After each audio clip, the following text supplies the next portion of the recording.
Hi, Geometry. This is Unit 2. So there'll be a new Unit 2 folder in Schoology, Lesson 1, page 186.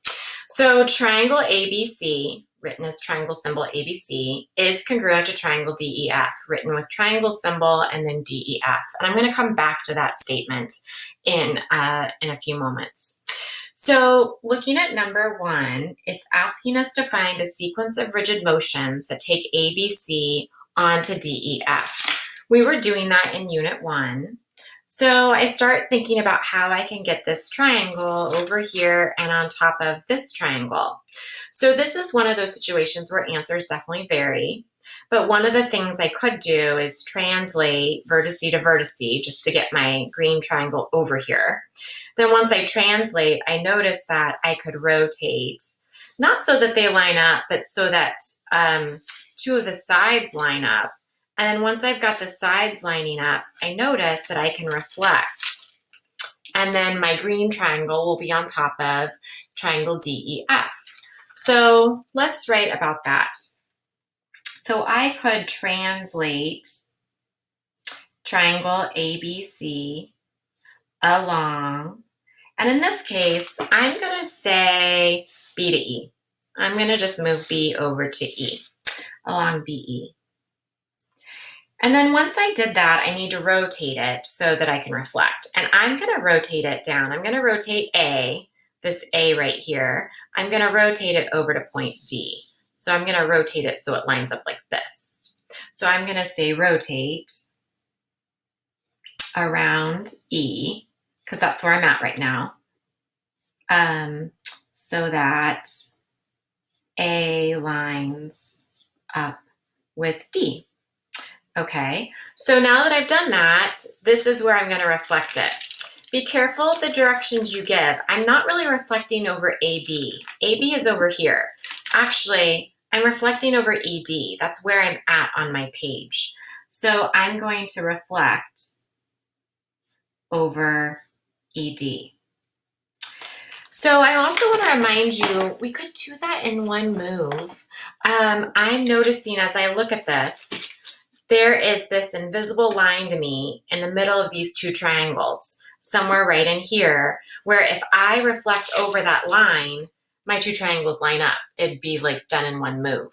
So that line, if you remember from lesson 17 and 18, is the perpendicular bisector in between my vertices. So my CF, my BE, and my AD. So if I grabbed out my compass and I constructed the perpendicular bisector of any one of these segments, it would be this line going through the middle of them. And that's why I can reflect over it and my triangles line up. So I could also say this in one step if I wanted to.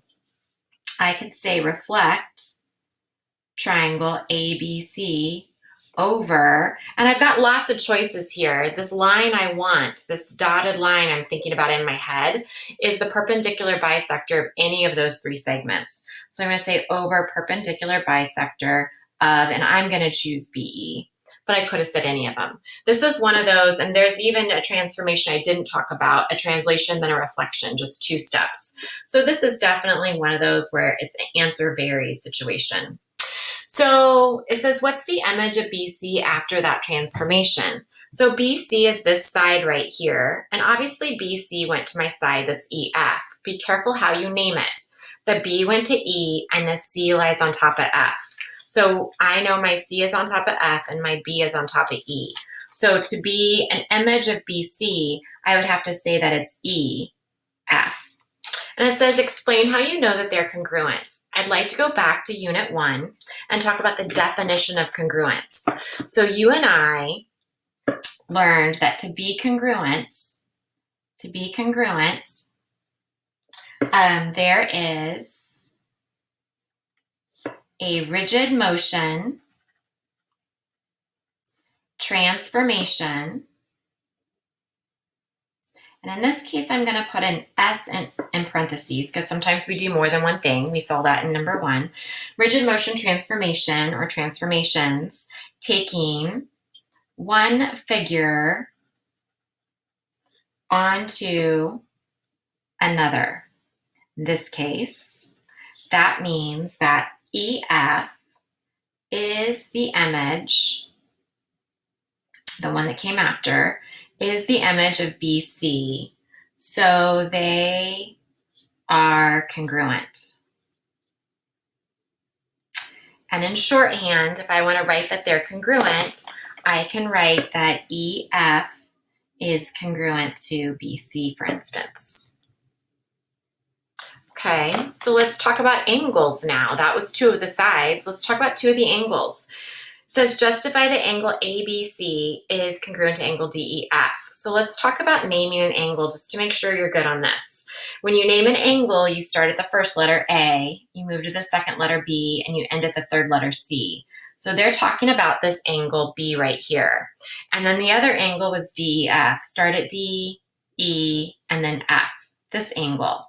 Well, for sure, I can see that. I have marked my angle with a single arc on my patty paper.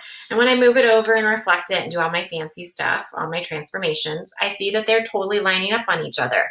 Those two angles are indeed congruent. Because, and I'm not going to rewrite it, but this whole first two sentences, because I know to be congruent, there's a rigid motion or motions, transformations that take one figure onto another. In this case, angle ABC and DEF. So I know that angle ABC is the image. Oh, I put it in the wrong order. Sorry. DEF is the one that came after. Sorry about that. If you could change that to DEF, is the image of angle ABC. So they are congruent. And if I want to write about angles being congruent, I can use the angle symbol as well. I would write my angle symbol, and I would write DEF, for instance. I would write my congruent symbol, and then I'd write angle ABC. Now, when you do this, you wouldn't have the little M in front. Remember, M stands for measure. We're not talking about numbers here at all. We're naming angles and saying that they're congruent to each other. So this brings up a topic I'd like to talk about called CPCTC. So CPCTC. This stands for congruent parts of congruent triangle, corresponding parts. Sorry, I'm trying to get my camera right. There we go. Okay, CPCTC is an acronym we use. It stands for corresponding parts of congruent triangles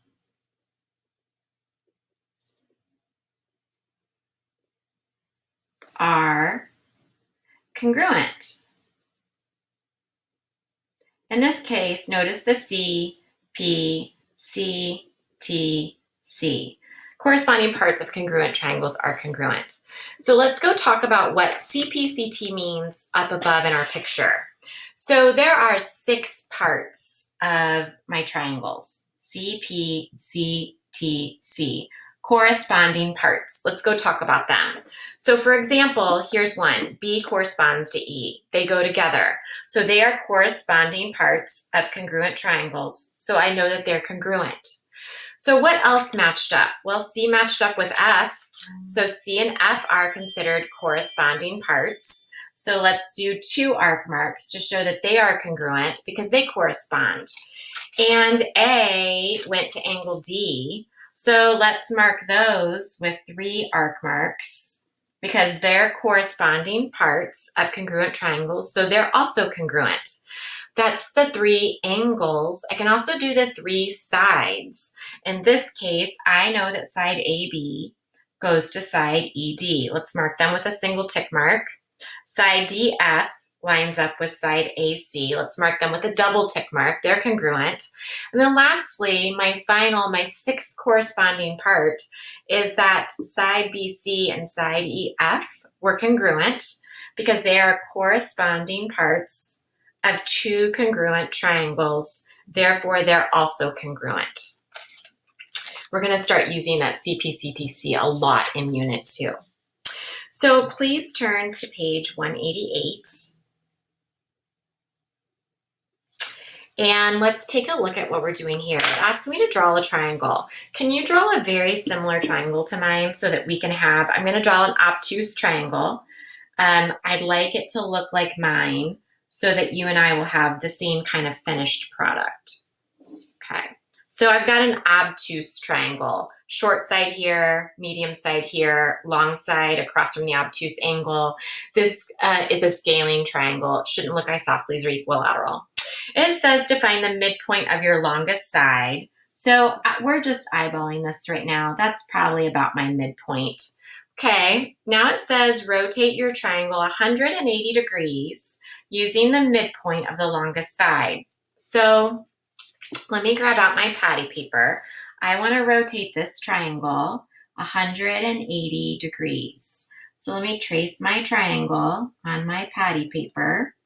And I want to rotate it 180 degrees. 180 degrees, we'll flip it. So now it's setting on top of my triangle, but reversed. So this is what it looks like down here. Now when I bring it up here, my short side came over here, my medium side is on top. This is matching up as a point. And so let's trace this onto my paper underneath. So now I'm going to draw my line. Let me make a dot really dark. That'll help me here. So then I have my line up here and connect your short side.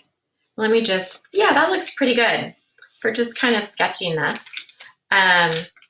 When I rotate it around, yep, that's what it's looking like on top. So now it says label the corresponding parts and mark what must be congruent. So here we go, ladies and gentlemen. This is our 6 parts because they are 2 triangles. We've got 3 sides, 3 angles. So let's start by marking the smallest angle with a single arc. This is this little tiny angle on the bottom.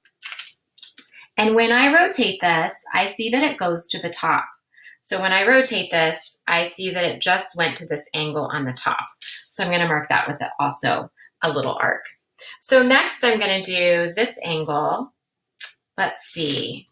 Let's do the obtuse angle. I noticed that he went to the opposite corner up here. So let's mark that, both of those with 2. And then lastly, I know my third angles correspond. What about my sides? So when I rotate my triangle, this side over here, let's eyeball my small side. I notice it just went to the opposite side. It's over here now.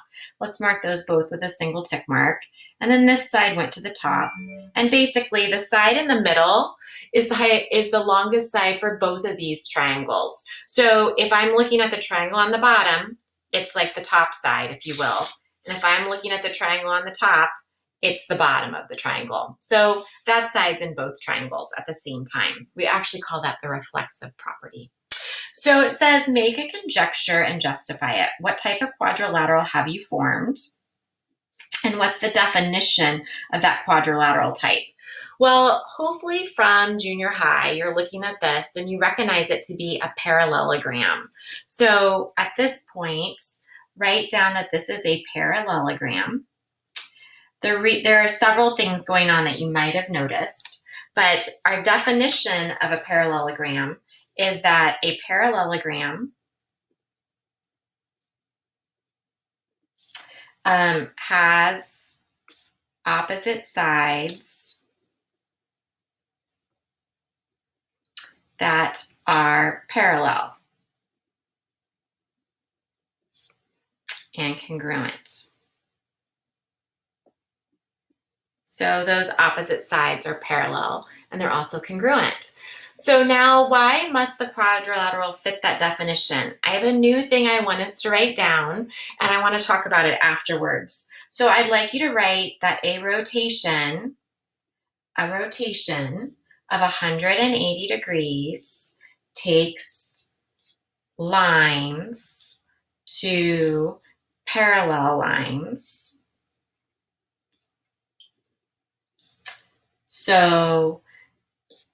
So in this case, the opposite sides, opposite sides are parallel. So let's go look at what this definition means to this particular problem. So when I rotate this 180 degrees, it takes lines to parallel lines. So notice this line on the bottom is taken to the line on the top. So when I do a rotation of 180 degrees, if I'm taking a line to a parallel line, those two lines would have to be parallel. When I'm taking this little guy on the side, when I do a rotation, I take him to the opposite side. I'm taking a line to a parallel line. So this little guy, let's mark him with 2 arrows, must be parallel to that side. So now my opposite sides are parallel, and that was the definition of a parallelogram. So before we leave this lesson, I actually want to talk about number 4 on page 191. So this picture is made up of smaller triangles. I traced my triangle ABC on this patty paper, and I want to point out to you that if I slide it, if I translate it up, then my triangle ABC lines up on top of my triangle AFD. If I slide it to the right, if I slide, slide, slide, eventually it lines up on triangle CDE. And then finally, remember the activity we just did. If I rotate it along the midpoint of AC, it looks to me like it lines up on the triangle that's in the middle, triangle ACD. So all 4 of these triangles in the picture are actually congruent to each other. So let's look at some of these questions for just a moment. It says points B, A, and F are collinear. Collinear means to be on the same line. And indeed, B, A, and F are on the same line. When I translate my triangle, it's right there. So this would be true. Goes on to say the measure of angle BCA is the same as the measure of angle CED. Let's go find those 2 angles.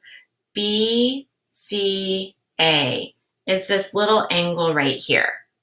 And CED is this little angle right here.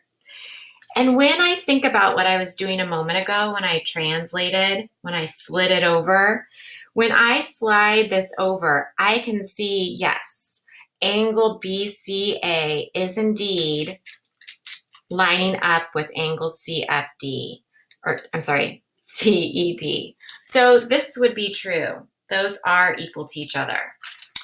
So what about AD being parallel to BC? So this is my AD, and this is my BC. That has something to do with the activity we just did together. Why don't you take a look at that? Let's look at one more angle. It says the measure of angle CED is the same as the measure of angle FAD. So let's go find those. The measure of angle CED, the measure of angle CED, and the measure, I already had it marked. And the measure of FAD, let's go find FAD. This is FAD. Well, I can see that CED and FAD are not the same, but I can also verify it to myself. If I look at my triangle that's right here, and I slide it up, the little angle matches up with this little angle here. And FAC matches up with this angle right here. So I can see that indeed those 2 angles aren't congruent because they don't match up when I do my translation, when I do my rigid motion. So you can take a look then at C, E, and F. Thank you.